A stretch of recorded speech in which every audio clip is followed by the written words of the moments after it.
आतंक का समर्थन करने वाली सोच के खिलाफ है। योगी सरकार का पहले एक्शन हुआ है जिसने बता दिया कि कम से कम योगी के यूपी में आतंकियों के नाम पर नारेबाजी और आतंकियों का एजेंडा रत्ती भर नहीं चलने वाला। आपको मैं स्क्रीन पर कुछ तस्वीरें दिखाने जा रहा हूं।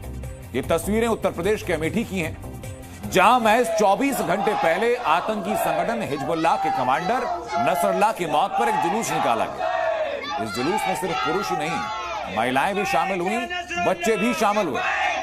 तो सबसे पहले आप सुनिए कि आतंकी की याद में किस तरह के नारे वहां लगे।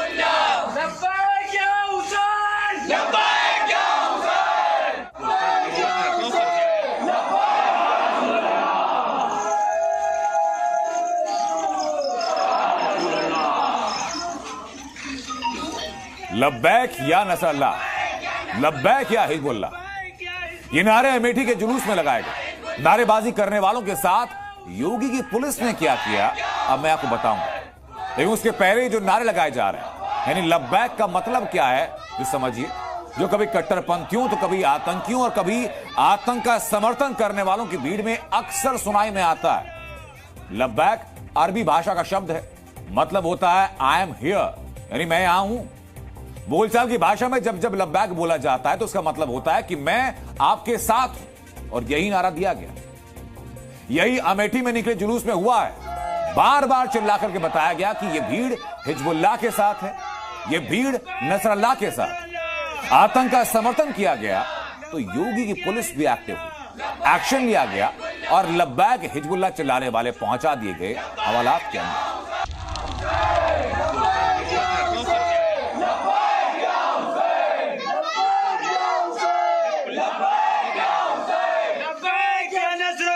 रात के अंधेरे में खूब हिजबुल्लाह और नसरल्लाह चिल्लाया।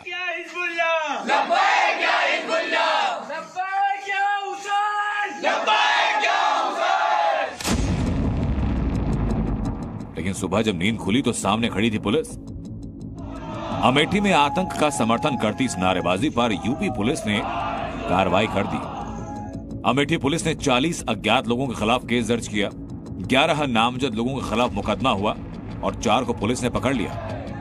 दरअसल जब आतंकी के लिए नारेबाजी की जा रही थी उस वक्त ये भीड़ भूल गई कि ये योगी का यूपी है, जहां लॉ एंड ऑर्डर से खिलवाड़ बर्दाश्त नहीं होता।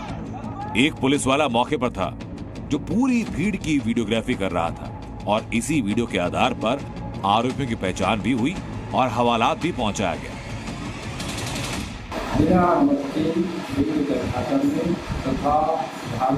नारे लगाते हुए जुलूस निकालने के संबंध में अभियोग पंजीकृत किया गया है। इसके मुख्य आयोजक को हिरासत में लेकर पूरी कार्रवाई की है। जिस तरह अमेठी में जुलूस निकाला, ठीक वैसी तस्वीरें लखनऊ से सामने आई, जब रात के अंधेरे में हजारों लोग जुटे और नारेबाजी हुई। लेकिन लखनऊ में आतंक के समर्थन की सोच और ऊपर निकल गई। लखनऊ में लोगों के हाथों में आतंकी नसरल्लाह के साथ हमास के चीफ की पोस्टर थे, यानी लखनऊ में जमा लोग हिजबुल्लाह और हमास के आतंकियों की मौत पर दुखी थे और नारे सुनकर लगा कि मानो इजराइल के खात्मे की दुआ कर रहे हैं। मुर्दाबाद मुर्दाबाद मुर्दाबाद मुर्दाबाद मुर्दाबाद मुर्दाबाद मुर्दाबाद मुर्दाबाद। इस भीड़ में एक जाना पहचाना चेहरा भी था, मौलाना मोहम्मद मिर्जा यासूब अब्बास, शिया समुदाय के धर्म गुरु, और भीड़ के बीच खड़े होकर भारत सरकार को विदेश नीति पर यासूब अब्बास ने सलाह भी दी कि भारत सरकार के जो इजराइल से इधर ताल्लुकात नए हो गए हैं, इजराइल से ताल्लुकात को खत्म करे और भारत सरकार ईरान से अपने ताल्लुकात को उस्तवार करे, क्योंकि ईरान से हमारे पुराने रिश्ते हैं हिंदुस्तान के। मौलाना यासूब अब्बास को आतंक का समर्थन करने वाली सोच पर नसीहत देनी चाहिए थी, लेकिन इजराइल के दुश्मनी के जज्बात इतने ऊंचे हो चले कि भारत सरकार को विदेशी नीति की नसीहत दी। और इसी में यासूब अब्बास ने कहा कि उनके पास नसरल्लाह के मौत पर निकाले जा रहे मार्च की परमिशन ही नहीं है। परमिशन हमें नहीं मिली है और अभी उम्मीद है कि अभी परमिशन मिल जाएगी। अगर नहीं मिली तो जहां तक हमें जाने दिया जाएगा वहां तक हम जाएंगे। बिना इजाजत इतना बड़ा प्रदर्शन ये तो गैर कानूनी है। तो क्या अमेठी जैसा एक्शन लखनऊ पर होगा या उत्तर प्रदेश में जो बाकी जगह प्रदर्शन है वहां भी ऐसा एक्शन होगा?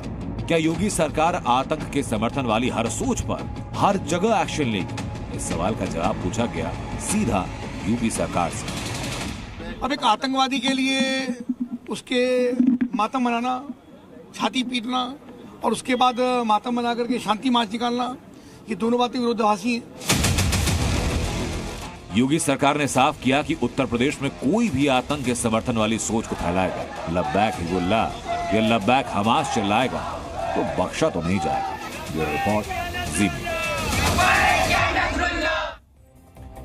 आतंकी की मौत पर मातम मनाना, जुलूस निकालना, इस सोच पर आज बाबा बागेश्वर भी बोले। बागेश्वर धाम के पंडित धीरेन्द्र कृष्ण शास्त्री ने साफ कहा कि आतंक का समर्थन करने वाली सोच देशद्रोह से कम नहीं है। ऐसी सोच की वजह से देश आगे नहीं बढ़ पा रहा है। राष्ट्रविद्रोही, मानवद्रोही, इन लोगों का भारत के कुछ लोग सपोर्ट करते हैं। बाकी जो मानव को जोड़ने का, एकता का काम, सनातन का काम, भारत को जोड़ने का काम करते हैं, उनका विरोध करते हैं। इस बात से ही तो भारत पीछे है, इसलिए तो हम लोग विदेशों के मुकाबले में पीछे हैं। यही दुर्भाग्य है भारत का, जो आतंकवादियों का सपोर्ट करता है।